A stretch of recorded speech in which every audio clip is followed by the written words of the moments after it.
20-minute daily Bible reading. Day 58. Today's reading. Numbers 22 to 24. Mark 6. Numbers 22.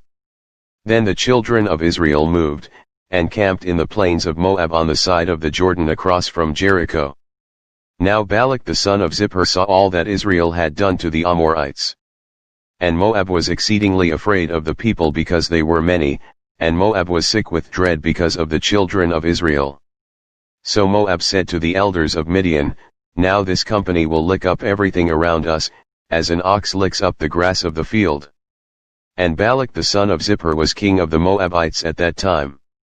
Then he sent messengers to Balaam the son of Beor at Pethor, which is near the river in the land of the sons of his people, to call him, saying, Look, a people has come from Egypt. See, they cover the face of the earth, and are settling next to me. Therefore please come at once, curse this people for me, for they are too mighty for me. Perhaps I shall be able to defeat them and drive them out of the land, for I know that he whom you bless is blessed, and he whom you curse is cursed. So the elders of Moab and the elders of Midian departed with the diviner's fee in their hand, and they came to Balaam and spoke to him the words of Balak. And he said to them, Lodge here tonight, and I will bring back word to you, as the Lord speaks to me. So the princes of Moab stayed with Balaam. Then God came to Balaam and said, Who are these men with you? So Balaam said to God, Balak the son of Zippor, king of Moab, has sent to me, saying, Look, a people has come out of Egypt, and they cover the face of the earth. Come now, curse them for me, perhaps I shall be able to overpower them and drive them out. And God said to Balaam, You shall not go with them, you shall not curse the people, for they are blessed. So Balaam rose in the morning and said to the princes of Balak, Go back to your land, for the Lord has refused to give me permission to go with you. And the princes of Moab rose and went to Balak, and said, Balaam refuses to come with us. Then Balak again sent princes, more numerous and more honorable than they. And they came to Balaam and said to him, Thus says Balak the son of Zippor, Please let nothing hinder you from coming to me, for I will certainly honor you greatly, and I will do whatever you say to me. Therefore please come, curse this people for me. Then Balaam answered and said to the servants of Balak, Though Balak were to give me his house full of silver and gold, I could not go beyond the word of the Lord my God, to do less or more. Now therefore, please, you also stay here tonight, that I may know what more the Lord will say to me. And God came to Balaam at night and said to him, If the men come to call you, rise and go with them, but only the word which I speak to you, that you shall do. So Balaam rose in the morning, saddled his donkey, and went with the princes of Moab. Then God's anger was aroused because he went, and the angel of the Lord took his stand in the way as an adversary against him. And he was riding on his donkey, and his 2 servants were with him. Now the donkey saw the angel of the Lord standing in the way with his drawn sword in his hand, and the donkey turned aside out of the way and went into the field. So Balaam struck the donkey to turn her back onto the road. Then the angel of the Lord stood in a narrow path between the vineyards, with a wall on this side and a wall on that side. And when the donkey saw the angel of the Lord, she pushed herself against the wall and crushed Balaam's foot against the wall, so he struck her again. Then the angel of the Lord went further, and stood in a narrow place where there was no way to turn either to the right hand or to the left.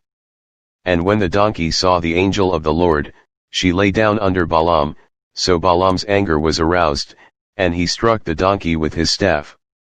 Then the Lord opened the mouth of the donkey, and she said to Balaam, What have I done to you, that you have struck me these 3 times? And Balaam said to the donkey, Because you have abused me. I wish there were a sword in my hand, for now I would kill you. So the donkey said to Balaam, Am I not your donkey on which you have ridden, ever since I became yours, to this day? Was I ever disposed to do this to you? And he said, No. Then the Lord opened Balaam's eyes, and he saw the angel of the Lord standing in the way with his drawn sword in his hand, and he bowed his head and fell flat on his face. And the angel of the Lord said to him, Why have you struck your donkey these 3 times? Behold, I have come out to stand against you, because your way is perverse before me. The donkey saw me and turned aside from me these 3 times. If she had not turned aside from me, surely I would also have killed you by now, and let her live. And Balaam said to the angel of the Lord, I have sinned, for I did not know you stood in the way against me. Now therefore, if it displeases you, I will turn back. Then the angel of the Lord said to Balaam, Go with the men, but only the word that I speak to you, that you shall speak. So Balaam went with the princes of Balak. Now when Balak heard that Balaam was coming, he went out to meet him at the city of Moab, which is on the border at the Arnon, the boundary of the territory. Then Balak said to Balaam, Did I not earnestly send to you, calling for you? Why did you not come to me? Am I not able to honor you? And Balaam said to Balak, Look, I have come to you. Now, have I any power at all to say anything? The word that God puts in my mouth, that I must speak. So Balaam went with Balak, and they came to Kirjath-Huzoth. Then Balak offered oxen and sheep, and he sent some to Balaam and to the princes who were with him. So it was the next day, that Balak took Balaam and brought him up to the high places of Baal, that from there he might observe the extent of the people. Chapter 23. Then Balaam said to Balak, Build 7 altars for me here, and prepare for me here 7 bulls and 7 rams. And Balak did just as Balaam had spoken, and Balak and Balaam offered a bull and a ram on each altar. Then Balaam said to Balak, Stand by your burnt offering, and I will go, perhaps the Lord will come to meet me, and whatever he shows me I will tell you. So he went to a desolate height. And God met Balaam, and he said to him, I have prepared the 7 altars, and I have offered on each altar a bull and a ram. Then the Lord put a word in Balaam's mouth, and said, Return to Balak, and thus you shall speak. So he returned to him, and there he was, standing by his burnt offering, he and all the princes of Moab. And he took up his oracle and said, Balak the king of Moab has brought me from Aram, from the mountains of the east. Come, curse Jacob for me, and come, denounce Israel. How shall I curse whom God has not cursed? And how shall I denounce whom the Lord has not denounced?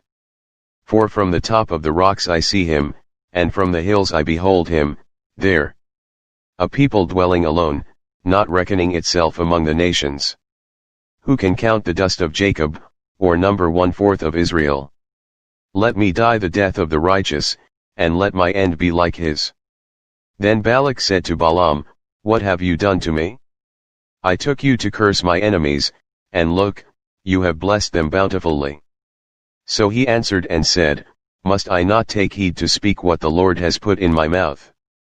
Then Balak said to him, Please come with me to another place from which you may see them, you shall see only the outer part of them, and shall not see them all, curse them for me from there. So he brought him to the field of Zophim, to the top of Pisgah, and built 7 altars, and offered a bull and a ram on each altar. And he said to Balak, Stand here by your burnt offering while I meet the Lord over there. Then the Lord met Balaam, and put a word in his mouth, and said, Go back to Balak, and thus you shall speak. So he came to him, and there he was, standing by his burnt offering, and the princes of Moab were with him. And Balak said to him, What has the Lord spoken? Then he took up his oracle and said, Rise up, Balak, and hear. Listen to me, son of Zippor. God is not a man, that he should lie, nor a son of man, that he should repent. Has he said, and will he not do? Or has he spoken, and will he not make it good? Behold, I have received a command to bless, he has blessed, and I cannot reverse it. He has not observed iniquity in Jacob, nor has he seen wickedness in Israel. The Lord his God is with him, and the shout of a king is among them. God brings them out of Egypt, he has strength like a wild ox. For there is no sorcery against Jacob, nor any divination against Israel. It now must be said of Jacob and of Israel, oh, what God has done. Look, a people rises like a lioness, and lifts itself up like a lion, it shall not lie down until it devours the prey, and drinks the blood of the slain. Then Balak said to Balaam, neither curse them at all, nor bless them at all. So Balaam answered and said to Balak, did I not tell you, saying, all that the Lord speaks, that I must do? Then Balak said to Balaam, please come, I will take you to another place, perhaps it will please God that you may curse them for me from there. So Balak took Balaam to the top of Peor, that overlooks the wasteland. Then Balaam said to Balak, build for me here 7 altars, and prepare for me here 7 bulls and 7 rams. And Balak did as Balaam had said, and offered a bull and a ram on every altar. Chapter 24. Now when Balaam saw that it pleased the Lord to bless Israel, he did not go as at other times, to seek to use sorcery, but he set his face toward the wilderness. And Balaam raised his eyes, and saw Israel encamped according to their tribes, and the Spirit of God came upon him. Then he took up his oracle and said, the utterance of Balaam the son of Beor, the utterance of the man whose eyes are opened, the utterance of him who hears the words of God, who sees the vision of the Almighty, who falls down, with eyes wide open, how lovely are your tents, O Jacob! Your dwellings, O Israel! Like valleys that stretch out, like gardens by the riverside, like aloes planted by the Lord, like cedars beside the waters. He shall pour water from his buckets, and his seed shall be in many waters. His king shall be higher than Agag, and his kingdom shall be exalted. God brings him out of Egypt, he has strength like a wild ox, he shall consume the nations, his enemies, he shall break their bones and pierce them with his arrows. He bows down, he lies down as a lion, and as a lion, who shall rouse him? Blessed is he who blesses you, and cursed is he who curses you. Then Balak's anger was aroused against Balaam, and he struck his hands together, and Balak said to Balaam, I called you to curse my enemies, and look, you have bountifully blessed them these 3 times. Now therefore, flee to your place. I said I would greatly honor you, but in fact, the Lord has kept you back from honor. So Balaam said to Balak, did I not also speak to your messengers whom you sent to me, saying, if Balak were to give me his house full of silver and gold, I could not go beyond the word of the Lord, to do good or bad of my own will. What the Lord says, that I must speak. And now, indeed, I am going to my people. Come, I will advise you what this people will do to your people in the latter days. So he took up his oracle and said, the utterance of Balaam the son of Beor, and the utterance of the man whose eyes are opened, the utterance of him who hears the words of God, and has the knowledge of the Most High, who sees the vision of the Almighty, who falls down, with eyes wide open, I see him, but not now, I behold him, but not near, a star shall come out of Jacob, a scepter shall rise out of Israel, and batter the brow of Moab, and destroy all the sons of tumult. And Edom shall be a possession, Seir also, his enemies, shall be a possession, while Israel does valiantly. Out of Jacob one shall have dominion, and destroy the remains of the city. Then he looked on Amalek, and he took up his oracle and said, Amalek was first among the nations, but shall be last until he perishes. Then he looked on the Kenites, and he took up his oracle and said, firm is your dwelling place, and your nest is set in the rock, nevertheless Cain shall be burned. How long until Ashur carries you away captive? Then he took up his oracle and said, alas! Who shall live when God does this? But ships shall come from the coasts of Cyprus, and they shall afflict Ashur and afflict Eber, and so shall Amalek, until he perishes. So Balaam rose and departed and returned to his place, Balak also went his way. Mark 6. Then he went out from there and came to his own country, and his disciples followed him. And when the Sabbath had come, he began to teach in the synagogue. And many hearing him were astonished, saying, where did this man get these things? And what wisdom is this which is given to him, that such mighty works are performed by his hands. Is this not the carpenter, the son of Mary, and brother of James, Joses, Judas, and Simon? And are not his sisters here with us? And they were offended at him. But Jesus said to them, A prophet is not without honor except in his own country, among his own relatives, and in his own house. Now he could do no mighty work there, except that he laid his hands on a few sick people and healed them. And he marveled because of their unbelief. Then he went about the villages in a circuit, teaching. And he called the 12 to himself, and began to send them out 2 by 2, and gave them power over unclean spirits. He commanded them to take nothing for the journey except a staff, no bag, no bread, no copper in their money belts, but to wear sandals, and not to put on 2 tunics. Also he said to them, In whatever place you enter a house, stay there till you depart from that place. And whoever will not receive you nor hear you, when you depart from there, shake off the dust under your feet as a testimony against them. Assuredly, I say to you, it will be more tolerable for Sodom and Gomorrah in the day of judgment than for that city. So they went out and preached that people should repent. And they cast out many demons, and anointed with oil many who were sick, and healed them. Now King Herod heard of him, for his name had become well known. And he said, John the Baptist is risen from the dead, and therefore these powers are at work in him. Others said, It is Elijah. And others said, It is the prophet, or like one of the prophets. But when Herod heard, he said, This is John, whom I beheaded, he has been raised from the dead. For Herod himself had sent and laid hold of John, and bound him in prison for the sake of Herodias, his brother Philip's wife, for he had married her. For John had said to Herod, It is not lawful for you to have your brother's wife. Therefore Herodias held it against him and wanted to kill him, but she could not, for Herod feared John, knowing that he was a just and holy man, and he protected him. And when he heard him, he did many things, and heard him gladly. Then an opportune day came when Herod on his birthday gave a feast for his nobles, the high officers, and the chief men of Galilee. And when Herodias' daughter herself came in and danced, and pleased Herod and those who sat with him, the king said to the girl, Ask me whatever you want, and I will give it to you. He also swore to her, Whatever you ask me, I will give you, up to half of my kingdom. So she went out and said to her mother, What shall I ask? And she said, The head of John the Baptist. Immediately she came in with haste to the king and asked, saying, I want you to give me at once the head of John the Baptist on a platter. And the king was exceedingly sorry, yet, because of the oaths and because of those who sat with him, he did not want to refuse her.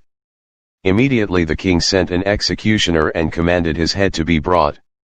And he went and beheaded him in prison, brought his head on a platter, and gave it to the girl, and the girl gave it to her mother. When his disciples heard of it, they came and took away his corpse and laid it in a tomb. Then the apostles gathered to Jesus and told him all things, both what they had done and what they had taught.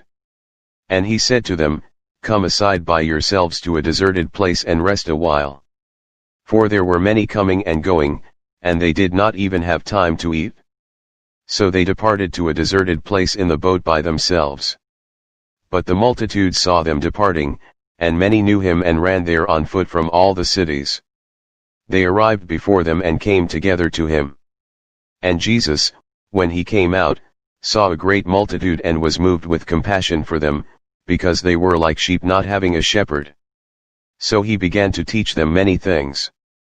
When the day was now far spent, his disciples came to him and said, This is a deserted place, and already the hour is late.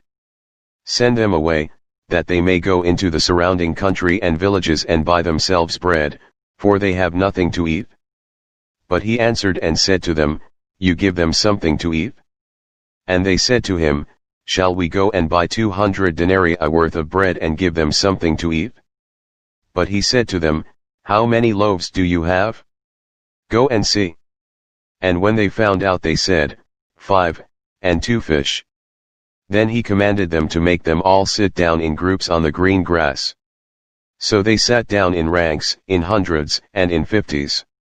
And when he had taken the 5 loaves and the 2 fish, he looked up to heaven, blessed and broke the loaves, and gave them to his disciples to set before them, and the 2 fish he divided among them all. So they all ate and were filled.